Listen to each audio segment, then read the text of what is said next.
Candidates, good afternoon. I'm Mr. Mhlongo. Welcome back to economics presentation. I'm back here with you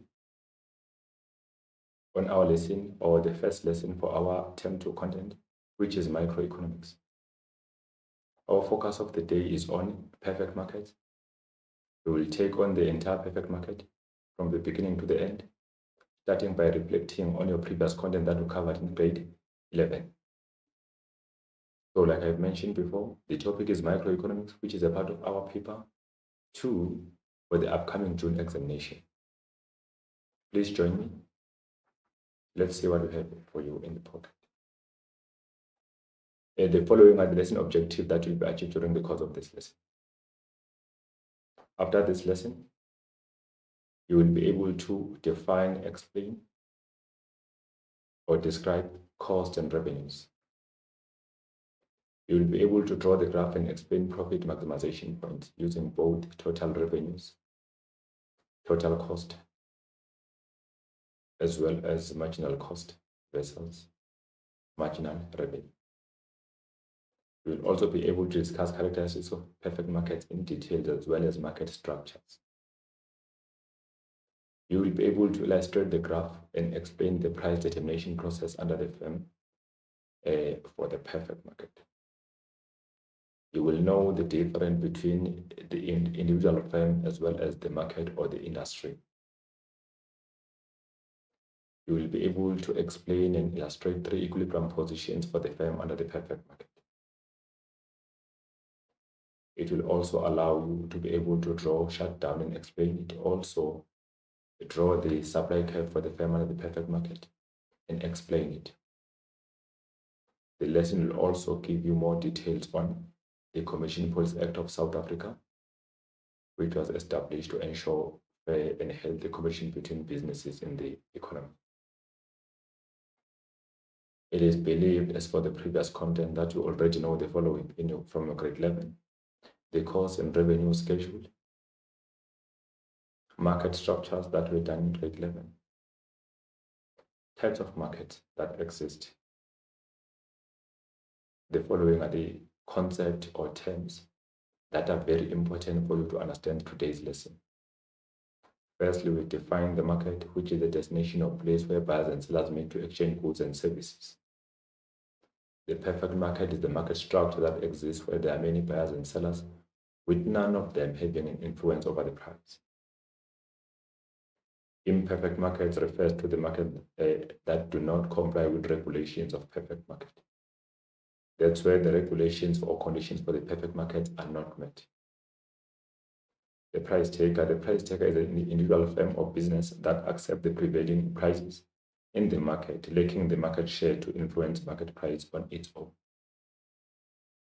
Homogeneous products refer to products that are similar to each other. They look the same in appearance and quality, for which buyers perceive no actual difference between them. They are also known to be identical products. Continuity with the terminologies. The short run. This is a period of production where only the variable factors of production can change, while at least one factor of production is fixed.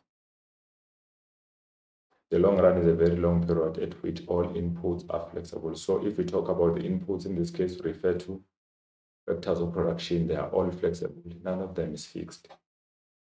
Profit maximization occurs where the individual firm's marginal cost equals to the marginal revenues. Economic loss is the economic condition that prevails where average costs exceed average revenues, or total cost exceed total revenues. Economic profit is the economic condition or market condition that exists or prevails when average revenues are more than average cost, or total revenues are more than total cost.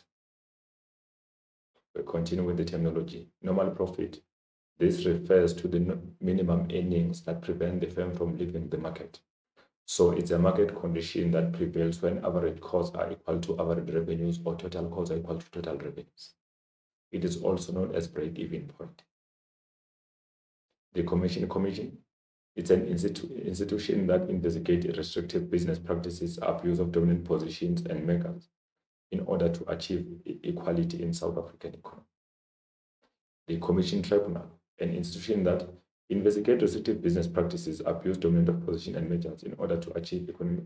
So this one is more of the same. However, they don't function in the same way. Remember, if we talk about the Commission, it's an institution that does primary investigation on alleged anti-competitive practices and such as fine or penalty.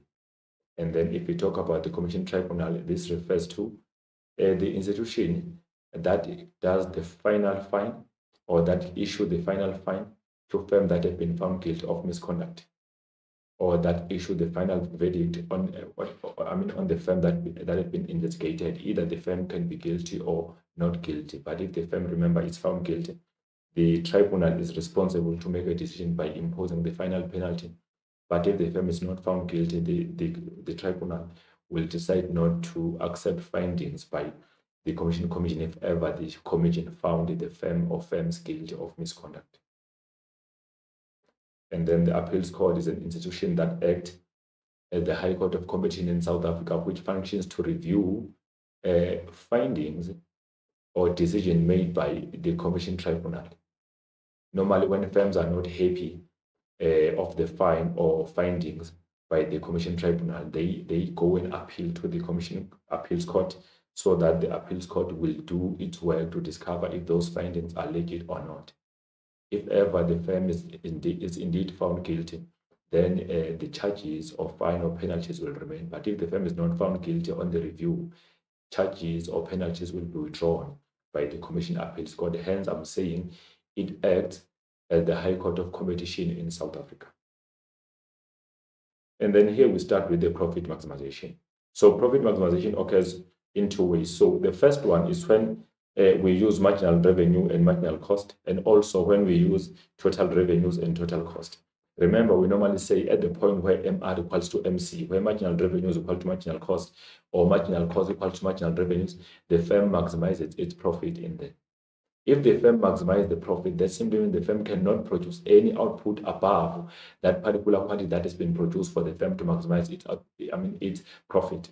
And then the firm can also charge no price below, cannot charge any price above that price that is known as a profit maximization price.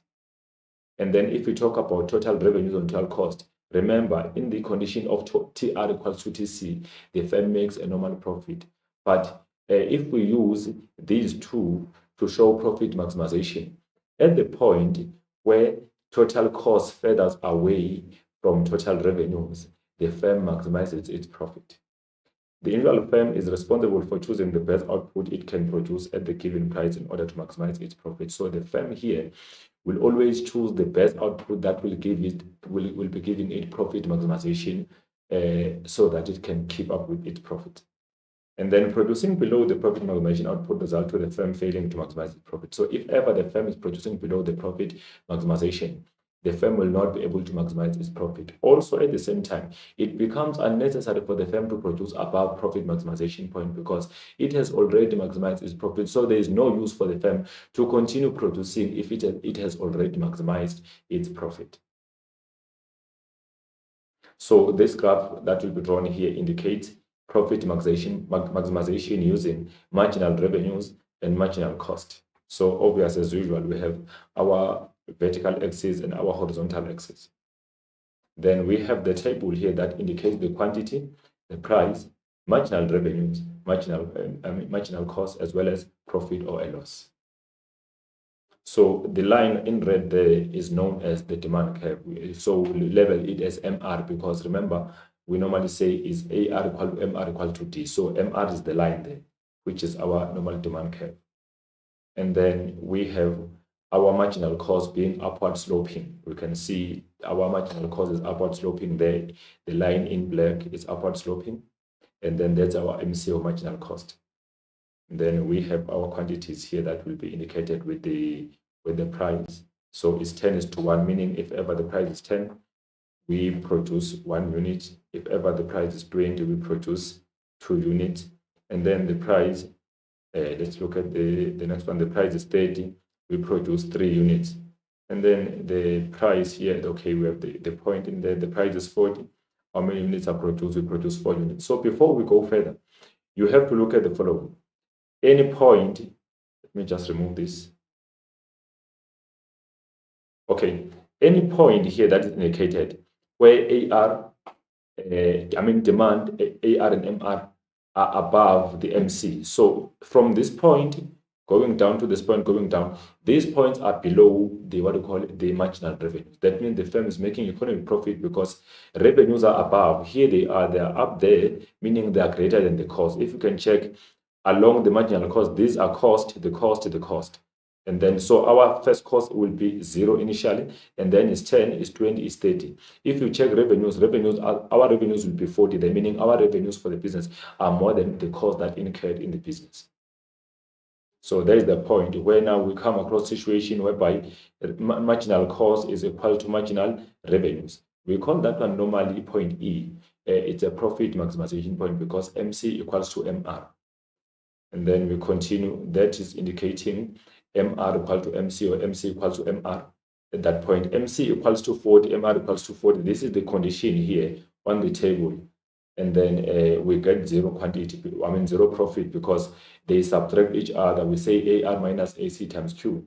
So in this case, we'll be saying the AR, how much is our, we'll be using MR in this case, MR, and then minus MC, 40 minus 40 times 4, that gives us 0. So we have 0 profit, and also that point indicates the profit maximization.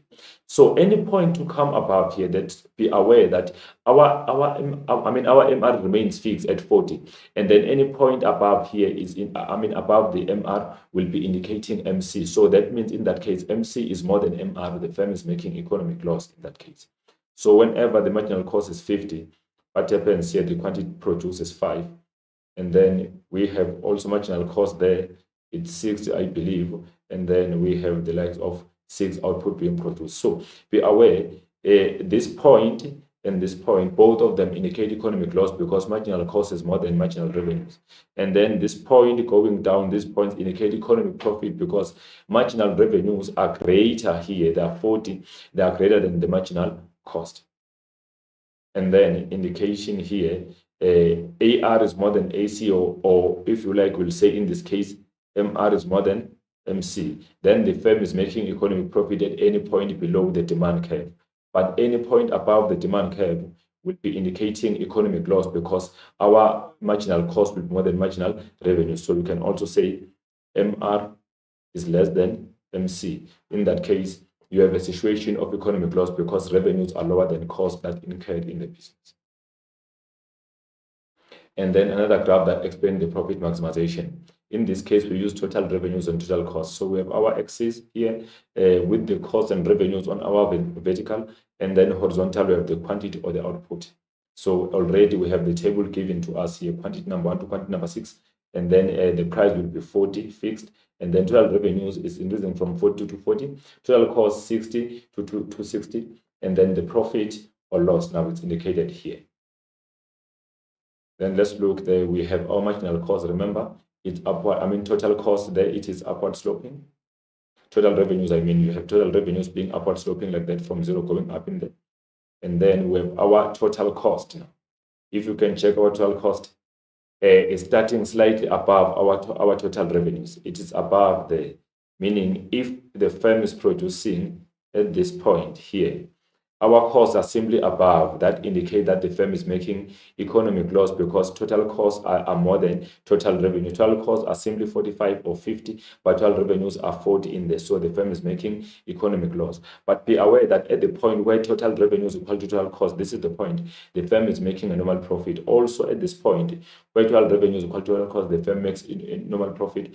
But at the point where total cost furthers away from total revenues, that will mean the firm maximizes its profit. This is the point indicated here. So we have the point indicated there where TR equal to TC, and then here is an arrow indicating the point that where TC furthers away from TR, and then the profit maximization point. So our profit is maximized at the point where total cost furthers away from total revenues. So be aware, you must be able to draw these two graphs using MC and MR, and also using TC and TR to show the profit maximization. So here we talk about now the long run where firms are able to enter the market. Remember, in the long run, firms are free to, firms find it easy to enter the market because all inputs are flexible. Firms can invest the way they want because they will be having all inputs being flexible. So the perfect market is characterized by a freedom of entry and exit to new firms and existing firms. So new entrants are always attracted by supernormal profits enjoyed by existing firms. So for the firm to enter the market, it will enter the market because it is attracted by the profit enjoyed by existing firms in the market. So since the market is freely accessible, or the market entry is freely accessible, so new firms will always find it more convenient and easier to enter the market in the long run because all of their inputs are flexible, they can invest. So supernormal profits earned by existing firms serve as an incentive for new firms to enter the market. Whenever existing firms are making economic profit or supernormal profit, new firms are attracted to enter the market. So because there are no barriers to entry, they will enter and compete in the market. What is going to happen? The profit that has been enjoyed by existing firms in the market will be drawing down to the normal profit because number of firms will be increasing in the market, resulting to consumers having to choose from a variety of firms and variety of goods and services. So the profit enjoyed by firms will be reduced to normal profits in the long run because of the increased competition. What is going to happen to the market? The market supply will be increasing faster than the demand, resulting to the decrease in the price of goods and services. What will happen to the supply for the individual firm? The firm supply will be decreasing from higher equilibrium to the lower equilibrium, caused by the fact that there is high competition now available in the market, and that will be reducing the market share for this firm, and the firm will find itself making a normal profit because of high level of competition. As new entrants access the market supply increases, like I've mentioned. This result to the loss of market share by existing firms. They then produce less due to high level of competition. So here we have a graph.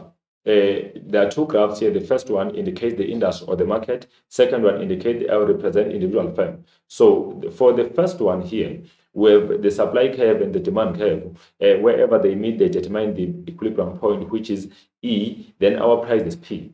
Remember, the firm is the price taker. That forces the firm now to take the price. That's why on the individual firm, we have another graph here that indicates all revenues along the demand curve. And then we have the price taken by the firm, which is P. The firm is the price taker. So it takes the price that has been determined by the market or the industry.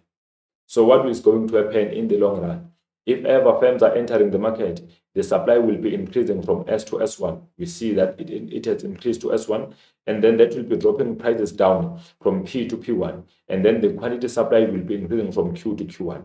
There we see. And it will be creating the new equilibrium point, which is E1 in there.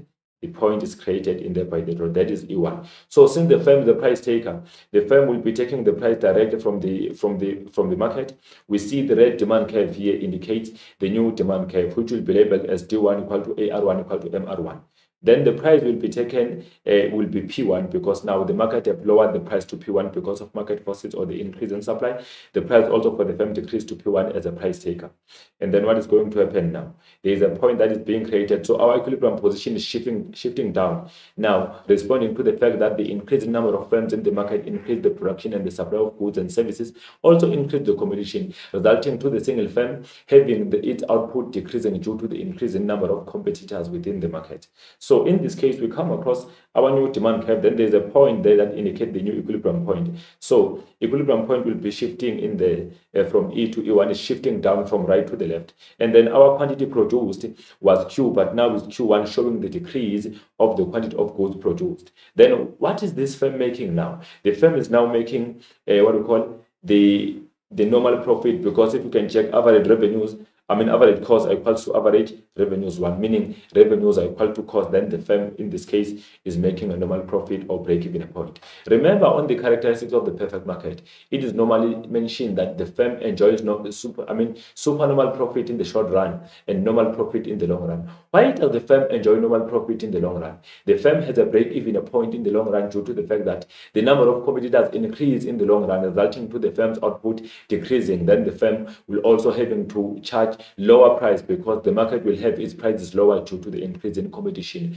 within the market. So the graph is explained.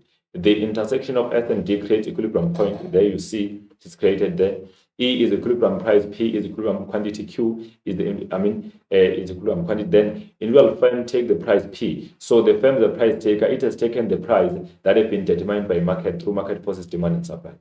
Profits attract new firms. If ever if firms are making a profit, new firms are attracted to enter the market. So the end of new firms increase the market supply from S to S1. We are seeing the supply increasing from S to S1 caused by the fact that within the market there are more firms that are available now. New equilibrium is E1. We can see E1 has been formed as a new equilibrium price, and equilibrium price is P1 there, and then equilibrium quantity is Q1. The individual firm takes P1 as a new price. We see the firm has taken P1 as a new price.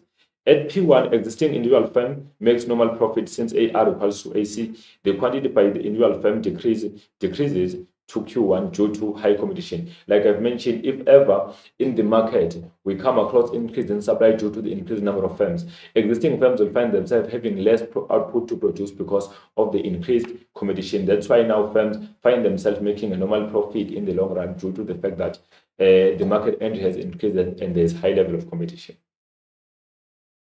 Then what happens if firms are leaving the market? So firms happen to leave the market if they've already enjoyed their economic profit. So the perfect market freedom of exit result to existing firms leaving the market as new firms enter the market. This has negative impact on market supply. The market output will be decreasing. If ever firms are leaving the market output will be decreasing. This results to greater output by remaining firms in the market due to the decrease in competition. If ever other firms are leaving while others are remaining, the remaining firms will have a lot of goods to produce because now the competition has been decreased. So they must supply maybe the entire market as much as they are few. As remaining firms increase the output, it enjoys supernal profit because average revenues exceed average cost. So the firm will always enjoy the profit if AR is more than AC or TR is more than TC. So this is the graph that indicates what we call the exit of firms within the market. Our supply is declining from S to S1. So if supply declines, that pushes the price up from P to P1. That's indicated there. And then let's look at that. That is P1 as a new price. That is Q as Q1. Then a backward shift. So we have the equilibrium position shifting up, indicating that the price is increasing. So due to the fact that the firm is a price taker, the firm will be taking the new price exactly as P1. So if the firm takes P1 in there, what is going to happen? So let's look, that is P1, and then this demand curve indicates D1 equal to AR1 equal to MR1. And then in this case, the firm is making what we call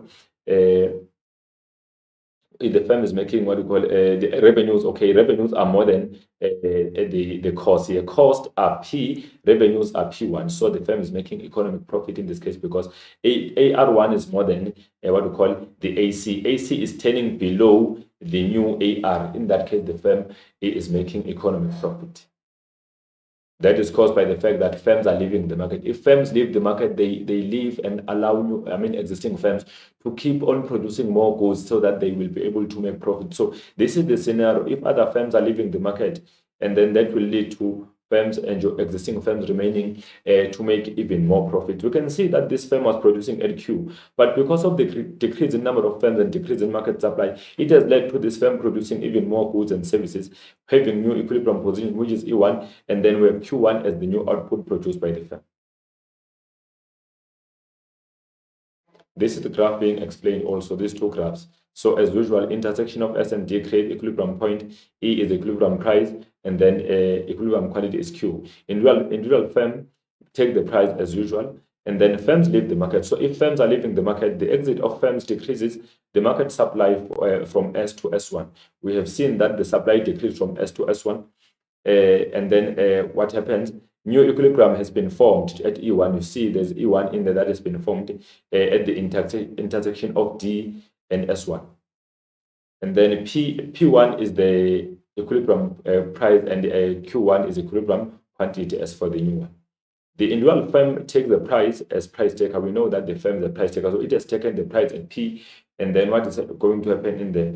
At P1, existing individual firms make economic profit since AR is more than AC. You can see that AR here is above our AC. AC is turning just down there. So the firm is making economic profit caused by the fact that firms have exited the market. So if firms are leaving the market, existing firms that remain in the market find themselves having a lot to produce, and then they find themselves making economic profit. And then we continue with characteristics of perfect market. Remember that perfect market is a market structure that exists where there are many buyers and sellers with none of them having influence over the price. So remember, we have a perfect market, and then it is highly related to monopoly, to monopolistic, which exists when there are many buyers and sellers, but it's only characterized by a hybrid structure. We also have monopoly, which is totally different or opposite to the perfect market, which exists when there is one seller within the entire market. And then we have oligopoly, which exists where there are few large firms and many buyers. We have a duopoly. If the oligopoly industry is dominated by two firms, that is regarded to be a duopoly. We have also monopoly, which is the market structure where only one firm exists to produce goods for only a single consumer. For instance, if ever the business is having the contract with the government, it will be supplying those goods to the entire government offices. So that will be leading to the firm being the only supplier. However, there is also only a consumer of the product, which is the government. The most crucial components that make the perfect market include high competition. So if ever there's more competition and the freedom of entry and exit, that can be seen as perfect market. Maximum consumer choice. If consumers are free to demand goods from any of the suppliers, that is also good for consumers. Perfect information. If ever consumers are having access to complete information about the prevailing market conditions, they find themselves having to make well-informed decisions and no influence over the price. So perfect market is the only firm under market that the only market under market that cannot afford to influence its prices, but the prices are determined by market forces, demand and supply. The accessible market entry result to high competition, freedom of choice for consumers, and lower prices. So the following are the examples of perfect market. So this is great because we have already submitted your research on the perfect market. So foreign exchange markets, agricultural produces, Johannesburg Securities Exchange, these are our current examples of perfect market. We know that we wrote using different examples, so we'll simply relate as we mark your project that was given to you. So in detail, we have characteristics being explained here. There are many buyers and sellers.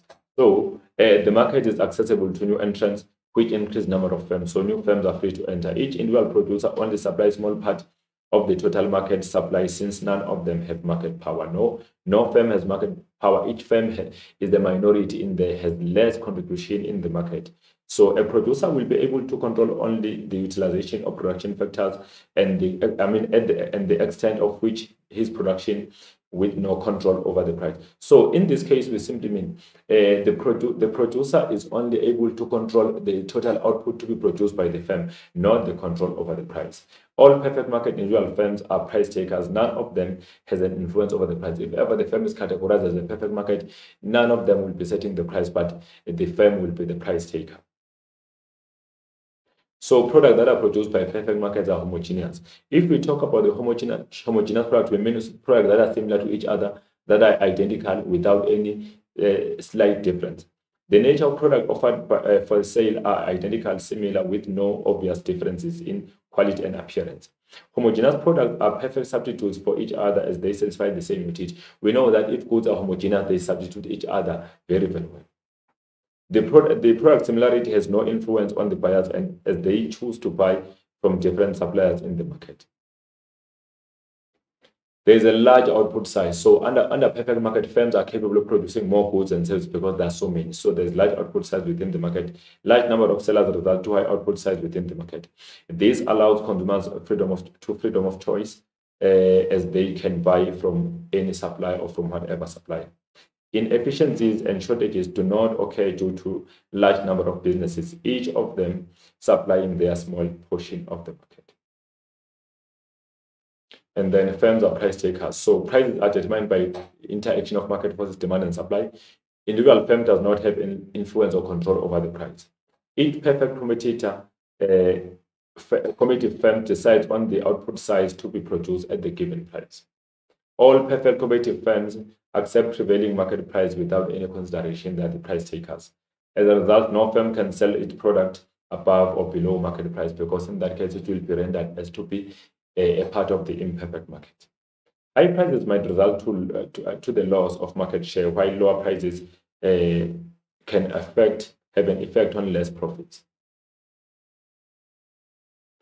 And then there's no collusion. Remember, the collusion occurs when two or more firms within the same industry get together to practice price fixing or collusion or measures. Firms act independently from one another. They are not joint in decision making like in the oligopoly. Only the price may influence the exchange of the buyers and sellers. Cartels and price fixing agreements or arrangements do not occur because only the market can determine the price. So we have cartel, which is a part of association between two or more firms within the same industry, where they meet to discuss pricing and pricing techniques. Collusion means that sellers and buyers enter into arrangement, and understanding to limit competition in order to gain market power so they can influence the price. There are no barriers to entry. New firms are free to enter the market while the existing firms are free to leave the market. So barriers to enter and exit are not allowed under perfect market. The market entry is completely free to all firms that are willing to enter the market. New firms are free to enter the market if attracted by profits, while existing firms are free to leave. The market is freely accessible with no barriers that prohibit the entry of new business. So under perfect market, there are no barriers that can block the entry of new business. So in that case, that simply indicates that firms are free to enter the perfect the perfect market firm without any restrictions.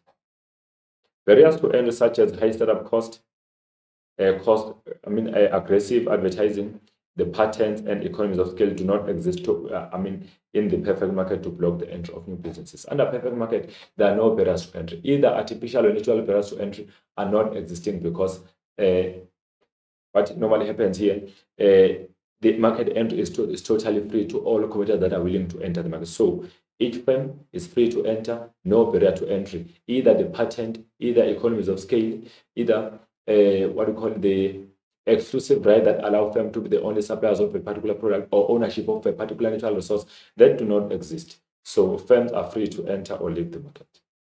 There's a high level of competition. So the market is not regulated. Buyers and sellers can buy whatever they want in any supplier of the product. Businesses act freely in their own will without anyone having to put some obligations on them. The government does not intervene to regulate the marketplace. Businesses act independently to maximize profit. So the government does not intervene to answer economic questions of what to produce, how to produce, and for whom to produce. All businesses act independent to one another. There's a perfect information. So in this case, all buyers and sellers are having the fair and complete information about the prevailing market conditions. There is no issue of the asymmetric information or the principal agent information, whereby one party has more information than another party. Under this case of perfect market, firms disclose the whole of their information that is required for consumers to make well-informed decisions. They all know what the quantity of goods is available, what the market price, and how products are produced. That information is given on the price, either on the packaging or it's also provided on the web page of the product. New sellers have access to market information to easily compete with existing firms. So that is simply because information is freely available to all firms that are willing to enter the market. All buyers know what the characteristics of producers are, how much should they be paying, and where it can be bought. That's when now they use target market to sell their goods and services. There is a freedom of choice. Consumers are free to buy from any supplier within the market. There are no restrictions that will be blocking the consumer from buying from a particular supplier. If one firm cannot supply the product, consumers have alternative suppliers to buy from the particular product. Unlike in the monopoly, consumers are exposed to a variety of choices within the market. So there's a freedom of choice because consumers are exposed to a variety of choices in terms of goods and services. Efficiencies are achieved. In this case, we refer to both allocative efficiency as well as productive efficiency. Remember, productive efficiency occurs when the output produced can meet consumer demand, when the produced goods are able to satisfy the consumers, and then goods and services are produced at the right quantity, and right time. In that case, we talk about efficiencies in terms of technical. And then also allocative efficiency can be achieved. Why? Because in this kind of the market, there are many consumers as much as there are many buyers and that are in need of the product. So consumers can allocate their goods to the point that they use them, their resources to the point that they use them at the optimum level, which allow the firms to achieve what we call an allocative efficiency. So what are the benefits of the perfect market? We are looking for the advantages. What is good about having the perfect market structure? There is high competition in the market, which creates variety of choices for consumers. Remember, consumers are free to choose from any supplier of the product.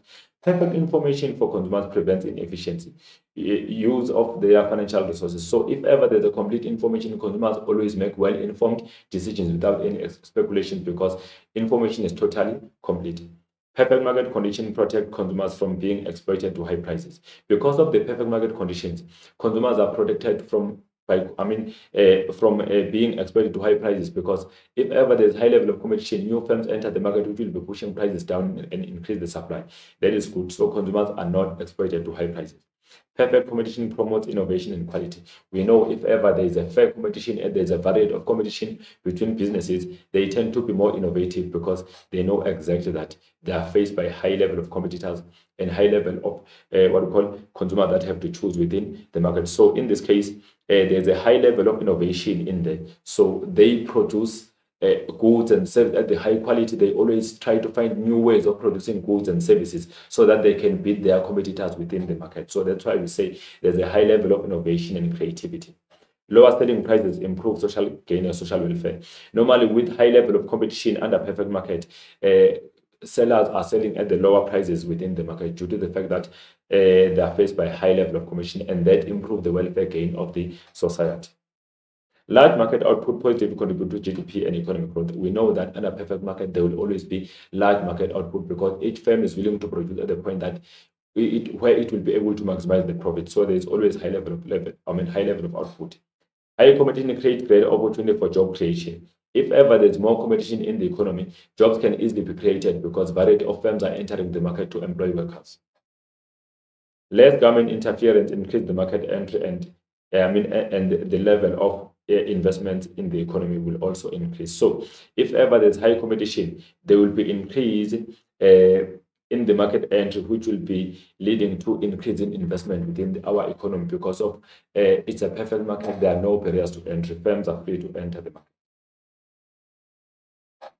This indicates the market structure where we talk about number of sellers. There are many sellers on a perfect market. Nature of products. Products are homogeneous or identical. Price determination. Price determined by market force, demand and supply. So the firm becomes the price taker. Individual firm demand curve. The demand curve for the individual firm is horizontal, meaning the firm becomes the price taker. It depends on market to set its own prices. So we say it's perfectly elastic. And then output side, there's a large output size because each firm is producing large output to keep up by making the profit. Entry and exit, there's a freedom of entry and also freedom of exit. So there are no barriers to entry. Availability of information. There's a complete or perfect information that is made available to both consumers and producers for them to make well-informed decisions than making what we call poor decisions by wasting their resources. And then market regulation, the market is not regulated completely by the government. The profits, perfect market enjoy economic profit in the short run and the normal profit in the long run. However, it can happen for the firm to make economic profit in the long run if total revenues is more than total cost, or average revenues is more than total, is more than average. Average revenues is more than average cost. That in that case, the firm can make the profit. So here we talk about the short run and long run. Remember, short run is a very short period of time at which at least one input is fixed, and then only variable factors of production are flexible to change during the short run. Long run is the long period at which all inputs are flexible. The period is too long for all factors of production to change. New firms enter the market while existing firms leave the market. And then we have the cost schedule. So under the cost schedule, we have variable cost, which is VC. Remember, these are costs that change with the output. Fixed costs, these are costs that do not change with the output, such as the variable costs. We talk about the likes of water, electricity. Fixed costs, we talk about rent or lease. Average cost, the cost per unit produced. Average revenue, marginal cost, the cost that incur after producing an extra additional unit. This is the formula for the calculation of average cost. We say AC equal to DC over Q is total cost over quantity, and then MC equal to DC over Q, total cost over the quantity. That's why we get, we say is the change in total cost over the change in quantity. So in this case, this change in TC over the change in what we call Q, that simply tells you that we don't simply take the number as it is from the table. You say we have to subtract first to look for the change, then you divide to see if you can get the correct answer on our cost. We continue total cost. So this one is the sum of variable cost and the fixed cost. So it's given here, TC is VC plus FC. Average variable cost, variable cost divided into output. So average variable cost, we say variable cost over the output. So that's why we say it's AVC. So AVC is VC over Q. Average fixed cost, we say is the fixed cost over the output or the quantity. Average total cost is total cost divided by the total cost divided by total output. So we say what we call TC over Q. That is average total cost. So on average, we always divide. This is the revenue schedule, which is the income for the business. Average revenues refer to revenue or income and per individual unit or user. Marginal revenues refer to the revenue received after selling one extra additional unit. And then total revenues refer to income earned by the business. In this case, we say it is earned when price is multiplied by the quantity. So here we have the formula for AR. AR equal to TR times Q. MR equal to change in TR over change in Q. And then TR equals to P times Q. That's your total revenues. And then here we talk about the industry as well as the individual firm. If you can check the picture here, this is individual firm. The firm is just alone in the, remember, within the industry, there are a variety of firms that are existing. So industry consists of all firms that produce similar products. So in the industry, there will be firms that are producing the similar product. There can be differentiated products. The total output for an industry is the sum of the same output produced by all individual firms. So meaning if ever we have 10 firms, and then each firm produce 10 units, we will say 10 times 10 to get the total output produced by the market. Industries differ in number of firms. Some have many, some have less firms. The number of firms in an industry will influence the possible market share, as each individual firm has a power to influence the price. So in this case, if we talk about the industry, we say number of firms in the industry will influence possible market share. If ever there's only one firm, that will mean the firm has an influence or control over the price. But if there are so many firms, none of them will have influence over the price because there are so many, and each firm is having the smaller portion of market share within the industry. The fewer firms are in the industry, the larger the market power will be. If ever there are 4 firms, there will be more market power. But if ever there are many firms like in perfect market, that will mean the firm will not have any influence over the price. So the individual firm is a price taker. It cannot influence the price, but must accept the price determined by the industry while using market forces. So here we have the firm can decide to sell at any quantity of the product at the given price. So the firm does not set any price. It decides on the quantity of goods to be produced. This means that the demand curve for the individual producer will be horizontal because it takes the price that is determined by the market. And then perfect information make it impossible for individual firm to charge a higher price, since buyers are well informed of what the market price is supposed to be. If so, they will buy from another producer or alternating producer or the competitor. So in the perfect market, consumers are fully informed because they have perfect information. So they know even the price of the product. If ever one business wants to try to introduce price discrimination, consumers will quickly spot that because they are fully informed about the perfect market information is complete. The individual producer also will not charge a lower price because it would not be rational, and he will not be able to maximize the profit. If ever the firm is charging the lowest possible cost, it cannot be able to maximize its profit. So here we have a graph that is drawn here. We have the industry here that is being drawn. Then the next one will be the market.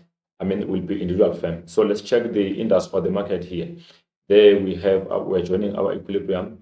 In there, we have the price, and then we have the quantity, then we have our E as original equilibrium. So what happens now? This is the individual market or the industry. So this is the market or the industry. On the other side, the industry is represented by the downward sloping demand curve. Remember, this demand curve is downward. It moved from top left to the bottom right. So there it goes down from top left to the bottom right. And then the demand curve for the industry represent all existing firms and that produce the same product. So this demand curve is not only for this market, it's for only for one firm. It's for all firms that are producing this particular product in this particular market. The market mechanism determines the market price, P, the price and the quantity. So P through intersection of demand and supply. So the market forces will determine the price, and then the firm that will be coming will be taking the price. All firms within the industry are entitled to take the price. They take the market price determined by the industry. None of them has an influence or control over the price. Prices are set by market forces, demand and supply.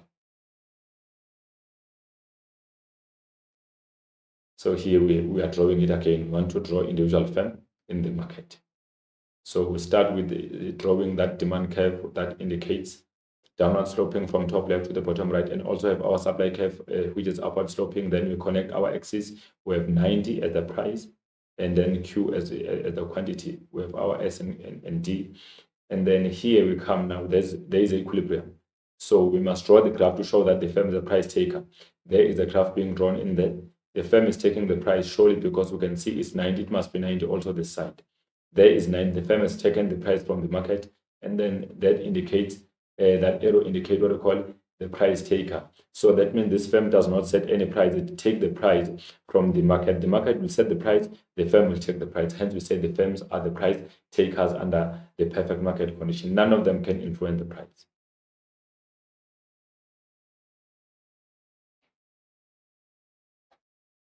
And then we explain the graph.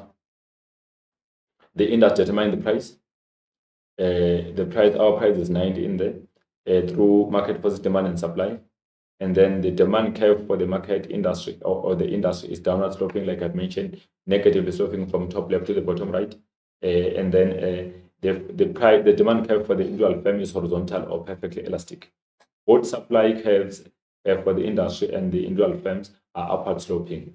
Both of them are upward sloping. None of them is downward sloping. And then we continue. Then we go to equilibrium positions for the firm under the perfect market. Remember, it is very important for you to know that under perfect market, firms are price takers. None of them have a control or influence over the price because each firm is having less market share. It controls very few or has very few consumers in the market, since there are a variety of firms that are existing in the market. So from here, remember at the back we said firms are price takers. The demand curve for the firm is horizontal, while the demand curve for the individual firm is downward sloping from top left to the bottom right. That is correct. Now let's check now economic profit, economic loss, and the normal profit. So we want to discover equilibrium positions for the firm under the perfect market. It's very important for you to know the following. It's an essay structure, 5.4 exam guideline, discussing in detail various equilibrium positions with the aid of graphs, economic profit, economic loss, as well as the normal profit. You must be able to discuss that essay in detail using graphs. And then we have economic loss condition. So let's explain it. Remember, economic loss prevails when revenues are lower than income that have been received by the business. Average cost curve tends above average revenues, that will be seen. And then average cost or total costs are greater than average revenues or total revenues. So AR is greater than AC in this case is more than AR, or TC is more than TR. The firm is then making economic loss. The economic loss condition indicates that less revenues are earned after sales as compared to cost incurred in the business. So the business in this case has incurred more cost than revenues. So in that case, the firm makes economic loss because it could not bring back the same money that it spent in production. So that is believed to be economic loss. Then we have a profit calculation. What we say profit equal to AR minus AC times Q, or we say profit equals to AR times Q minus AC times Q. So you open the bracket AR times Q, close the bracket, minus open the bracket AC times Q, then you can calculate your profit or loss. So it can also be profit equal to TR plus minus TC. It can also be the profit calculation way if we are given TR and TC. Total revenue is equal to price times quantity. For us to get TR, we say P times Q. That's a price times quantity. Then we get total revenues. Then the graph indicates economic loss here. Horizontal. and then costs and revenues, and then we have the output in there. Then we have our what we call AR is MR is to D, meaning our revenues are all equal along this demand curve. Let's look at the price. The price is stated that is charged by the market, then the firm take the price. Then we have our connection in there. The quantity produced is 80 by this individual firm in this case. Our MC comes up. There you see again, we have average cost in the turning along average revenues. And then you have also the MC in there. There you go. That's an what we call equilibrium. Let's see what happens. Remember, at this point, MC equals to MR, meaning the firm maximizes the profit at this point E in here. And then we have the shaded area. It's economic loss indeed. So let's see. Our AC should be turning here. So let's correct this thing quickly because there is a shift of the curve, downward shift of the curve by mistake here. Okay, so my AC here will be moving strictly here. This is the AC that we allow, meaning our AC is turning above our AR. In that case, we'll say is economic loss because revenues are 30 and then the costs are 50. So this one should be disregarded because it shifted down. So this is AC that can be regarded as correct in there. It shifted. It turns above the AR. AR is 30, AC is 50. In that case, our revenues are lower than the cost that incurred in the business. We have 30 as revenues, we have 50 as the cost. The firm is making economic loss in that case because costs are greater than revenues. So let's look at the graph explanation here. So again, on the explanation should be here, and then we disregard this other one. This is our average cost being correct. Our costs remain as 50 and then revenues remain as 30. So point E, indicate profit maximization. This is the point where MR equals to MC, and then the firm makes economic loss because AC is more than AR. Let's prove that. AC, how much is AC? AC equals to 30. How do you see AC? You see AC at the turning point there. Our AC is turning above the AR. AR remains 30, AC is 50. Then what is the value of AR? AR is, AC is how much? I'm making a mistake here. AC is 50, AR is 30. So in this case, you will see that AC is more than AR. For that sake, the firm is making economic loss because you can see that AC is turning just above our what we call average revenues. Our revenues are down there at 30, but our costs are at 50. So the firm is making economic loss. That's why in there is indicated economic loss, and the shaded area in there indicates economic loss because revenues are lower than the cost that incurred in the business. Shaded area indicates economic loss. Yes, like I've mentioned, that is a profit maximization price. So actually, it's a loss. This one is known to be a loss minimization price. It's a loss minimization price. That's 30 because the firm is making economic loss. 80 is a what we call a loss minimization output. It's a loss minimization output. Our 80 in there, and then let's say economic loss equals to AR minus AC times 2. 30 minus 50 times 80, we get negative 1,600. That is the economic loss for the firm under the perfect market. Economic profit now.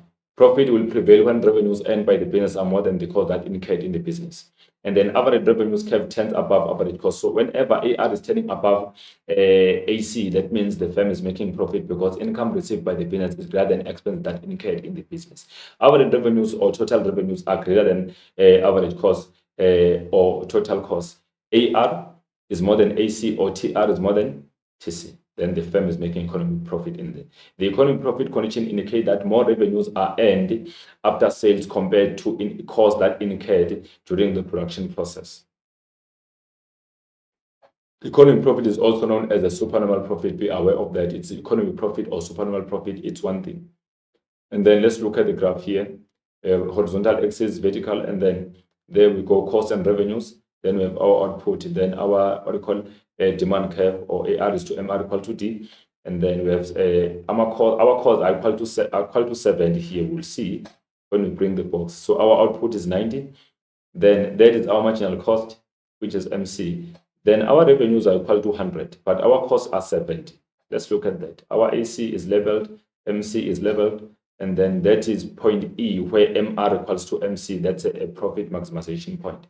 And then there you go. That's a box now that is indicating what we call economic profit, the shaded box here.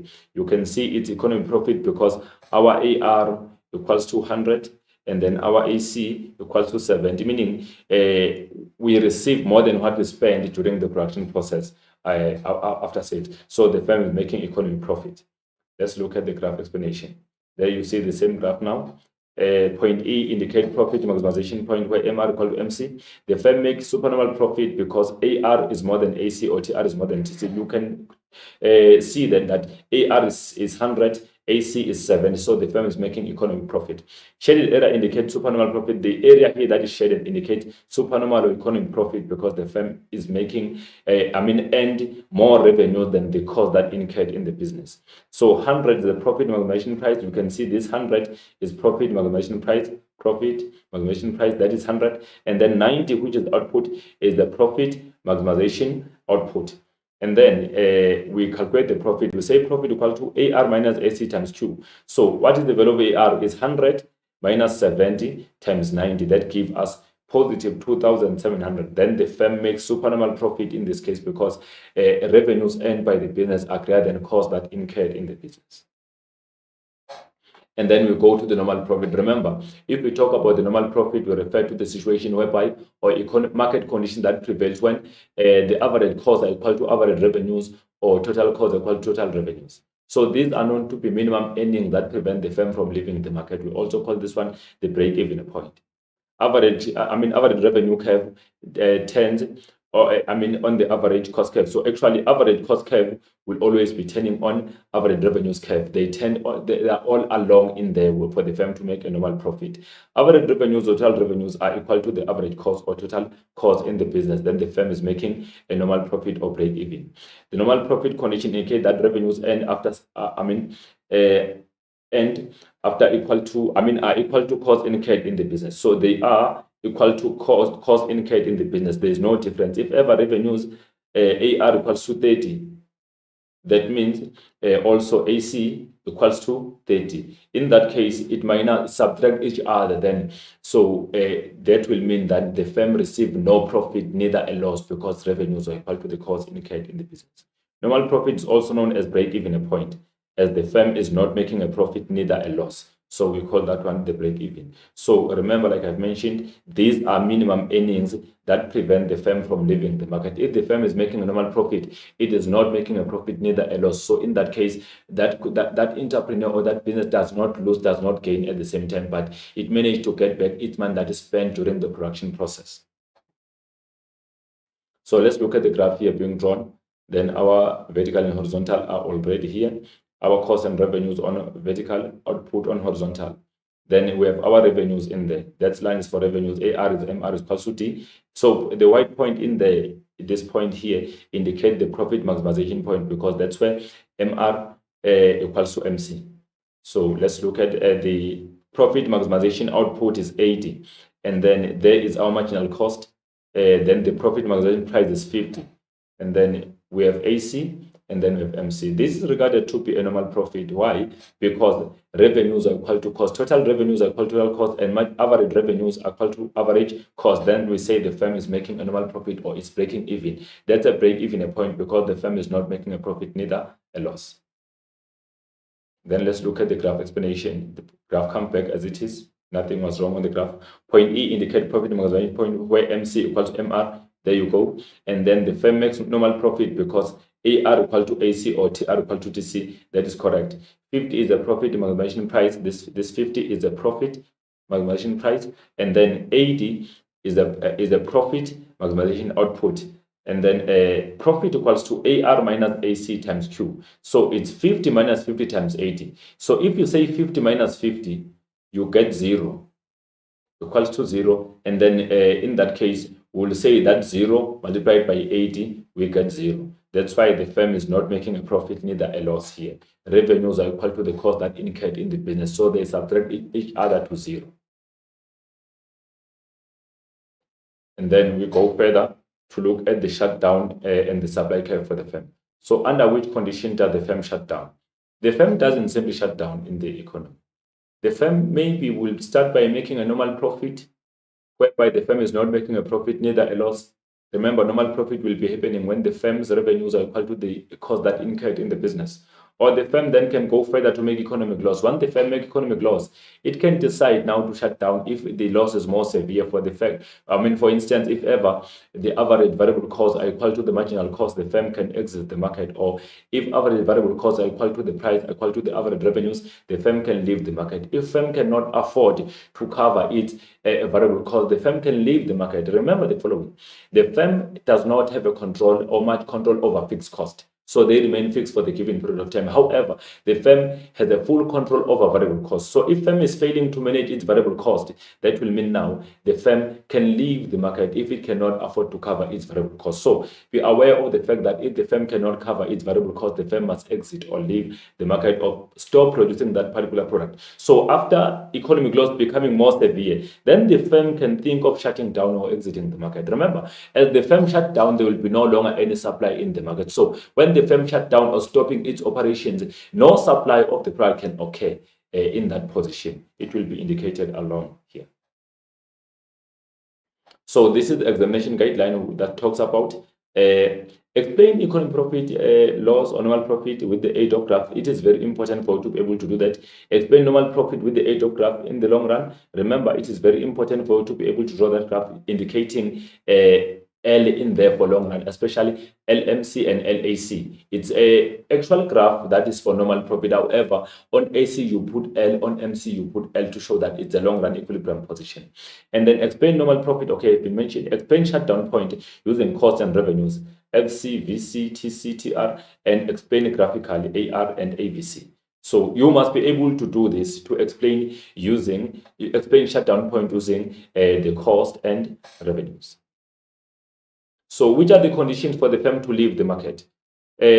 Shutdown occurs if the market price that a perfect competitive firm faces is below average variable cost at the profit maximization output.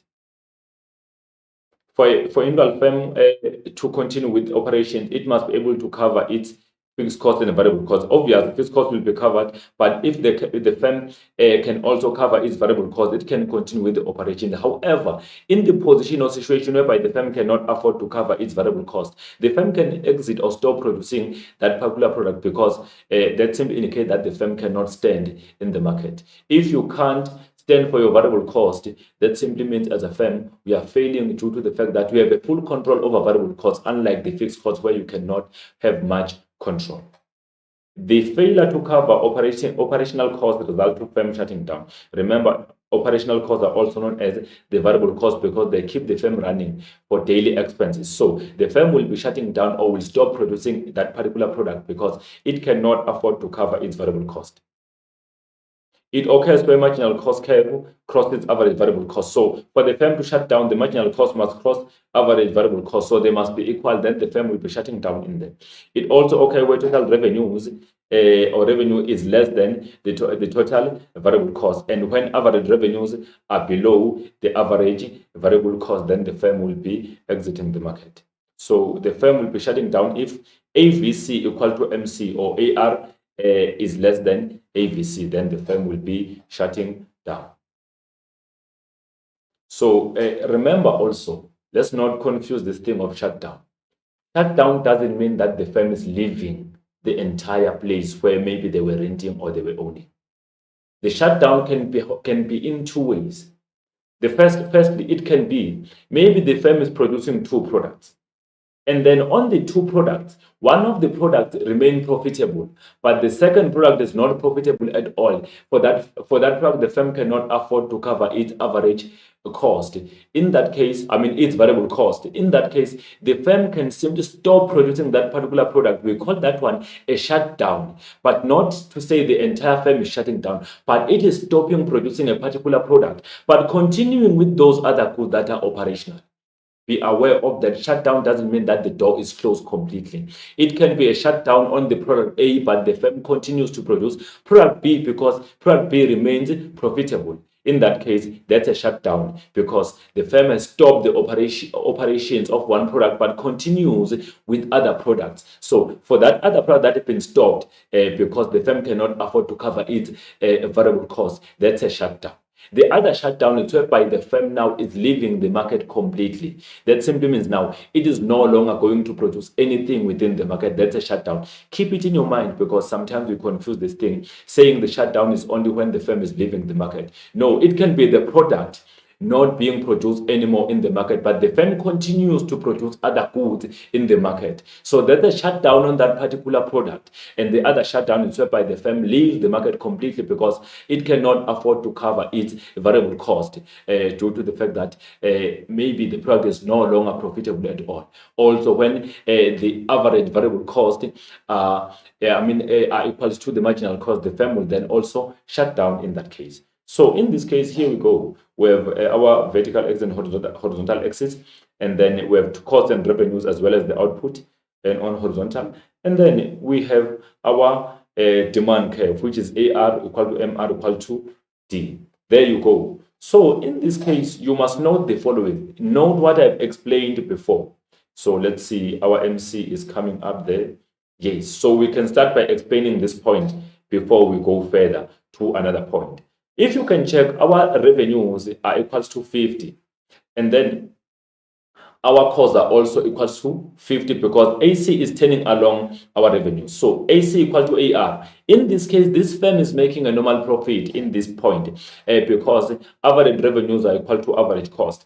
And also total revenues are equal to total cost. Also, this point E here indicate the profit maximization point. So you must know that when you explain shutdown, you will start by the normal profit, and then you go to the economic loss, then you go to the shutdown. Let's see now, how does economic loss happen? And if this economic loss become more severe in this market, the firm will leave the market, or the firm will shut down or will stop producing this particular product. Then let's see now. We have our revenues declining from 50 to 30. So if you can check, our AR now have declined from AR to AR1. There you go. AR1 is to MR1 is equal to D1. So what is happening now? What are we experiencing here as a business? We are experiencing now the economic loss made by this firm. Why we say it's an economic loss? It's an economic loss in this situation if we only have AC, because you can check the cost remain high. They remain at 50. The cost incurred in the business are 50, which is our AC, equals to 50. But then our average revenues has dropped to how much? To 30. In that case, the cost incurred in the business are greater than the revenues earned by the business. Therefore, the firm is making economic loss in there. So the firm makes economic loss in the situation whereby AR1 is to MR1 equal to D. So revenues have dropped to 30, but costs remain at 50. So if you can check here, the firm is then making economic loss because the income received in the business is lower than the cost that incurred in the business. So using our AC is above our AR1. Remember, our AR1 is the new demand curve. AR1, MR1, D1. This is the new demand curve. So it's the new price also. This price, which is 50, AR is equal to MR, is the old one. We no longer consider this one. We consider the new one so that we can determine if the firm in this condition is making a profit or a loss. So the firm is making economic profit because the cost remains above the revenues. Here are the costs that they above, here they are 50, and then revenues has dropped to 30. Then the firm is now making economic loss. So firstly, you indicated normal profit here. Normal profit enjoyed by the firm at that point where AC was equals to AR, and then we said point E is the profit maximization point. And then now the firm is now making what we call economic loss because our costs are remaining at 50. And then our revenues have dropped to 30. So we know that 50 is more than 30. So the firm is making economic loss because costs incurred in the business are more than revenues that is incurred in the business. The revenues earned by the business have dropped, but cost remains high. So after that, we can start talking about the shutdown. The firm doesn't shut down like immediately. This is the process. Graphically, the firm will make a normal profit where AC equal to AR. And then if ever the revenues are dropping down, like we have seen them dropping down to 30, but costs remaining high, the firm will then be making economic loss because the cost will remain more than revenues. Costs are 50, revenues are 30. In this case, the firm is making what we call economic loss because as our new AR curve, AR1, MR1, D1, they are equal to 30 as the price in there, and then up their costs remain high at 50, then the firm is making economic loss. But then if this loss becomes even worse or severe, that will mean that the firm will exit the market only if the firm cannot afford to cover its variable cost, or if the average variable cost that incurred in the business are equal to the marginal cost. So how are we going to say the whole thing now? We want to talk about the shutdown. Then there is point S. I want to see AVC first so that we can talk about the shutdown. There is our average variable cost now. Here it is. So now that we talk about average variable cost, remember we said the shutdown condition will happen if the firm's average variable cost is equal to marginal cost. There is the point there that we call the point S. The ABC cuts MC down there, so they are both equal there. Then the firm is exiting the market. Also, if you can check, it can be a shutdown because also our AVC equals to AR1 equal to MR1, so equal to the price. The firm is then exiting the market. This tells us that in this condition, the firm cannot afford to cover its the variable cost. So in that case, the firm must stop producing its goods or must shut down. So look now, what is happening here? The firm cannot afford to charge any price below 30. Why? Because at 30, that's where the supply begins and that's where the supply ends. The firm will start producing slightly above point S because at this point, the firm is no longer producing this particular product. Number two, the firm cannot afford to produce any quantity above 100. Why? Because if you check at 100, the firm now is exiting the market. So it cannot produce anything. At 100, the firm is stopping its operations. That simply means, the firm cannot produce anything below because the firm does not exist. So the firm cannot produce anything, below 100 because there is no existence of the firm. The point that can be here, this point doesn't exist because the firm is not producing anything. The supply curve for the firm begins up there at the point where AVC equals to MC, where AVC cuts MC. The firm will start producing, going above, slightly above, or the firm will be exiting the market, going down. Nothing can be produced further. Hence, I'm saying the firm cannot charge any price below 30 and the firm cannot produce anything below 100 because the firm is incapable of producing or supplying anything in that market condition. That is a shutdown point. It is very important for you to know that the firm doesn't shut down immediately. Graphically, we can explain from normal profit or break even a point, and then you go down to economic loss. But if economic loss become more severe or worse, then the firm can stop producing its goods. Remember, again, I'm reminding you, if ever the firm shuts down, it doesn't mean that the firm is stopping all operations at times. Sometimes the firm will stop producing one product and continue with the rest. So it shut down on that one single particular product. Others are continuously being produced. But if ever the firm is producing maybe one or two products and all of them are not profitable, it cannot afford to cover the variable cost, the firm then will shut down, which is known to be exit in the market. I believe that will help. So there we indicate the shutdown point. Now the firm is shutting down at that point where AVC equals to MC, where AVC equal to AR1 is to MR1 equal to the price. And then you see that point that has been indicated there. The point indicates the profit maximization point because MC equals to MR. And then also that's a normal profit because AC equals to AR. This is economic loss in this case because AC is above AR1, then the firm make economic loss. With the AVC, this is a shutdown point because AVC equals to MC equal to AR, AR1 equal to MR1. Then the firm experiences shutdown, which can be either the firm stop the operation on a particular product and continue with others, or the firm simply stop producing everything because it cannot afford to cover its variable cost.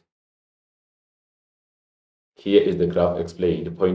The point where AC equal to AR indicate the normal profit. That is the point where AC equals to AR. It's the normal profit. Point E indicate the profit maximization. So the firm maximize the profit because MC equal to MR at point E. Point S indicate the shutdown. This point here indicate the shutdown. The shift of AR to AR1, the downward shift actually.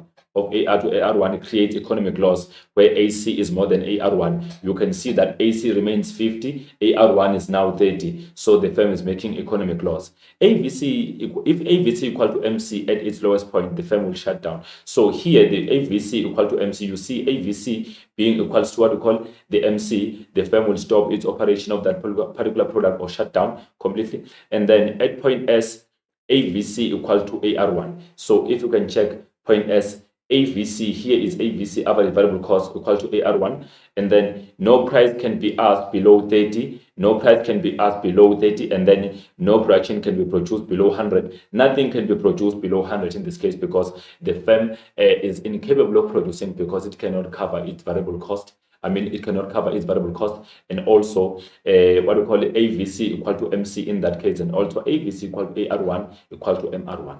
That's a shutdown point for you. Remember, it is very important for you to be able to draw the graph and explain it step by step. It doesn't just shut down. There should be normal profit, economic loss, and if it becomes more severe, then the firm can exit the market. And then the supply curve for the firm under perfect market. So remember, we normally say supply curve for the firm under perfect market is also regarded to be the marginal cost. So marginal cost is also known to be as the supply curve. So marginal cost curve, MC, is also is the supply curve of the firm under the perfect market. But remember, it is not the marginal cost from the bottom to up. The marginal cost on its upward sloping part, not on the downward sloping part. I will indicate that to you. The lowest upward part of the marginal cost is the supply curve for the firm under what we call the perfect market. The firm can start supplying on the upward sloping part of the supply curve. So the firm cannot supply anything if the marginal cost is still downward sloping. I will explain that to you also when we draw the graph. Nothing can be produced by the firm at the downward sloping part of the marginal cost. Remember, the supply curve is upward sloping. So if the marginal cost, we say it's a Nike shape. So the part of Nike that is moving from up going down is not considered as the part of the supply curve. We only consider the upward sloping part of the MC. Then the firm will start supplying. That will be when MC equal to AVC. The firm will start producing there. So let's check also as we continue. Here we go, the supply curve. So our vertical axis and horizontal axis. Those are cost and revenues on vertical. Output is there. So let's see. AR is MR is to D, and then we have the price in there. And then our MC is there, and then the point is indicated on the red, the beginning of the supply curve. That is AVC. So look at this. This is the point I'm talking about now. The supply curve cannot be the entire marginal cost. Why I'm saying that? I'm saying that because the marginal cost curve is not entirely upward sloping. Remember, the supply curve is upward sloping. So we cannot consider the entire marginal cost as a supply curve. Look, this part here is downward sloping. Start to be flat this year, then it start to be upward sloping completely. So this part here is downward sloping. Supply curve is not downward sloping. The firm cannot produce if ever the supply is dropping down. So it is not downward sloping, it is upward sloping. Hence, we looked for the good point in there where the MC start to be upward sloping. And then that point is the beginning of the supply curve for the firm under perfect market. So not this part of the Nike or of the MC is supply curve. The supply curve is only when MC start to be upward sloping going up. Then we say from this portion going up there, it can be the supply curve. Not the entire MC can be the supply curve for the firm under perfect market, because MC at times goes to be upward sloping. If we draw MC, we do it in this way. So if you can check, we said it's Nike shape, others say it's J shape. This part here, from here going down, it's downward sloping according to our axis here. There is a decrease in the quantity of goods produced here until this point where it starts to be upward sloping. Then you can say this is the beginning of the supply curve, meaning the whole part here, the firm doesn't produce anything because it had to shut down. But from here, the production begins, then it goes up. So it's our supply curve. So our supply curve, MC is also regarded as a supply curve, but remember, not the entire MC can be seen as a supply curve. Only the upward sloping part of the MC can be a supply curve. So how do we see that? At the lowest point there of the MC, when it starts to be, where it start to be upward sloping, it will be AVC will come and cut the MC. Wherever AVC cuts MC, the supply curve begins just above there, because supply curve is upward sloping, it is not downward sloping. Hence, I said the firm cannot produce anything beneath this point here, because that simply means our supply is still downward sloping, which means it is not considered, this part here, the whole of this part is not considered as a supply curve because it's downward sloping. We only consider the upward sloping part of the supply curve going there. So please be aware of that. That's a detailed information that you must know on the supply curve for the firm and the perfect market. MC is a supply curve, yes, I agree with you, but not the whole of MC, only the upward sloping part. MC begins at the lowest point. Supply curve begins at the lowest point of MC, where it cuts with AVC. That's where the firm will start producing something going up, and nothing can be produced or supplied by the firm below, because the firm is supplying nothing. Remember, it shut down on the shutdown point in there. Then we say this point here is our supply curve. And then the last part of this is the Commission Policy Act of South Africa. Remember, existence of what we call monopolies, oligopolies, and and what we call monopolies commission resulted to the government having to form the Commission Policy Act of South Africa to ensure that there is no power abuse by monopolies. So the Commission Policy Act of South Africa governs the competition, ensuring that there's a healthy competition between businesses. It prevents monopolies and other powerful businesses from abusing their power. We know that monopolies can abuse their power by increasing the price and restrict the output. It regulates the formation of makers and acquisitions of companies who wish to exercise market power. So it also it ensures that it regulates and prevents illegal measures and takeovers within the market, because that will be reducing competition and also trying to abuse its dominant power in the market. It stops firms from using restrictive practices like what we call price fixing, dividing market, promote efficiency of economy, ensuring that there is market efficiency, provide consumer with competitive prices so that they can be able to have to afford more goods and services for the improvement of their living standards, encourage South Africa to participate in the world markets and accept foreign competition in South Africa, promote employment and improve economic welfare of previously disadvantaged people or marginalized people to participate in the economic mainstream without any restrictions. So there are three bodies that were formed by the Commission Policy Act of South Africa. We have Commission, the Commission Tribunal, as well as Competition Appeals Court. So we start with the first one, the Commission. So the Commission has a simple responsibility. It does primary investigation to discover, on the alleged firm, to discover if they are guilty or not guilty of misconduct. If firms are found guilty of misconduct, then the Commission will do this. Will suggest the fine or penalty over the allegations, and then send the information to the Commission Tribunal.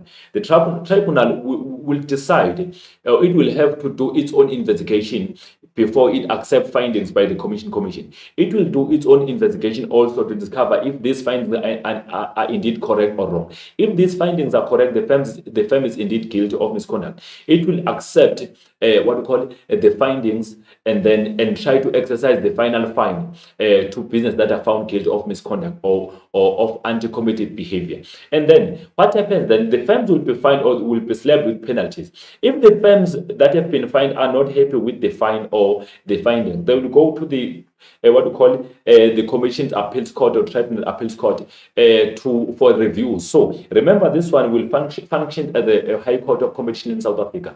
It reviews findings by the Commission Tribunal to see if they are indeed correct or wrong, to discover if the firm is indeed guilty or not guilty. If ever the tribunal, the Commission Appeals Court find that the firms are guilty of misconduct, it will maintain the fine that was imposed. But if ever, and then the firm is not guilty or firms are not guilty of misconduct, then the fine will be withdrawn from the firm, because actually the fine was imposed while the firm was not guilty of the misconduct. Those are simple responsibilities of the competition bodies that were established by the Commission Policy Act. So here it investigates restrictive practices, abuse dominant positions and measures in order to achieve equality or equity and efficiency in South African economy. Measures and takeovers cannot occur without evaluation, investigation and consent of Commission. Findings and recommendations are submitted to the Commission Tribunal together with the fine. So actually, the Commission does its own primary investigation and recommend to the competition tribunal. It does not make final decision. Who make final decisions on the fine is the competition tribunal. And then the tribunal, it is the tribunal of record and independent from other commission institutions. The tribunal's main function are to grant exemption, authorize or prohibit like measures, adjudicate if any misconduct takes place, issue an order of course on matters presented to it by the commission. It imposes fines or penalties on the firm found guilty of any misconduct such as collusion or price fixing. And then the appeals court, commission appeals court, its status is similar to the High Court. And then its main function are to review orders made by the commission tribunal and amend or confirm these decisions. So if ever it amends, that means the commission tribunal did not get it correct. If it confirms it was correct by the commission tribunal through the review. In case the firm was found guilty by the commission tribunal and found guilty by the appeals court, the fine will be upheld. But if the firm is not found guilty by the commission appeals court, that will mean the fine will be withdrawn from the firm through the appeal. Then we are evaluating here. Let's evaluate the success and the failures of the South African Commission Policy Act. So it's been successful in some cases and it has not been successful in some cases. If I can give you the brief, it's been very much successful because it managed to establish 3 commission bodies or institutions such as commission tribunal, as well as commission appeals court. That's a success because those bodies were formed to ensure that there is a healthy and fair competition within the economy. Monopolies do not exercise their power and dominant positions over other businesses, and then also consumers are not exploited to high prices. They are also exposed to a variety of choices within the economy. That's a success because if there should be investigation, that opens the room for firms to report the misconduct that is done by their competitors within the economy. And then also it's been very much successful because it's been able to do investigation, and some other firms were found guilty of collusion or of measures that were illegal.